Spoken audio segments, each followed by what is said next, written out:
The moment I realized that, like, let's just take it for like from the band perspective, the moment I realized that it was like I'm sacrificing everything to do this, like I felt like this was gonna like can happen this way was it was like 2000, maybe 2001.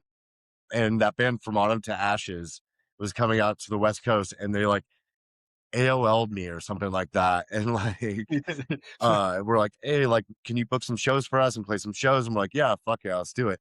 And at the time I was in hair school, which is just insane. I have no hair. It did You know what I well. mean? It did well. There's no school for me now. So basically, um, so like I was doing that. And cause the whole thing was we were going to play shows. And when we were home, we were going to cut hair. Right. And I always looked at bands as like, at the time I was in 18 Visions and Throwdown and we were very like Christmas break, we go play tours. You know, when we had like a couple weeks, like we wouldn't be full time. So we booked these shows with From Autumn to Ashes and we go out. And after the first couple of days, we're like, well, what do you guys do? Like, what else do you guys do? Like in your like lives?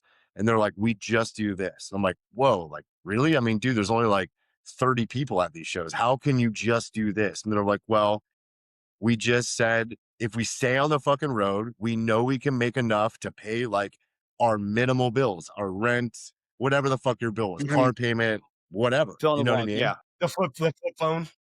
Yeah, your phone bill, which was like $400 back then. You know what I mean? Your rent was like $300. Your phone bill was like $400. Yep. The phone bill put so many people in debt back then. It was insane.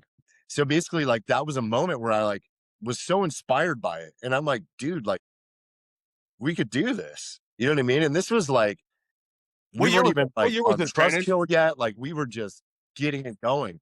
And 18 Visions was like my band still. What's that? What year was this? 2000, I think. Okay.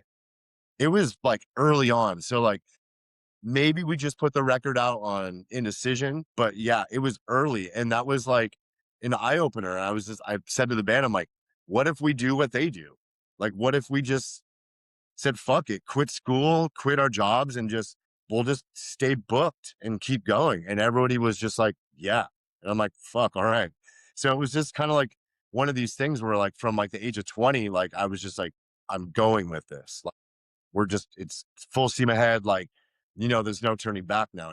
We have to see what it was. And I remember always saying to myself, I'll give it a couple years. Yeah. And then a couple years would like pass and be like, I think I'm okay. We probably have like 2 more years. So like, let's really like make it. And then after that, and I kept like thinking like 3 years ahead. Right. And it was a good life lesson because I kept thinking ahead that it wasn't going to work. Meanwhile, it was fucking working. Right. And eventually it was like, boom, okay, it's working. Like, stop thinking that way. You know what I mean? Like, it's not like you're in it now. This is your life. Yeah. And that was just like the mentality. Like that's when I knew like whatever I started off of music and whatever I was passionate about, like I just knew it just takes sacrifice from normal, I guess, or like what society thinks is normal, like the path of, you know, getting married, having kids, like just The the American, family, the the American. whole traditional the American dream. But what the American dream really is if you really look at, especially our society now, it's a fuck everyone and make as much money as you fucking can. Yeah. Life You on know, your own. and Life on your own terms. there needs to be a balance though. You know what I mean?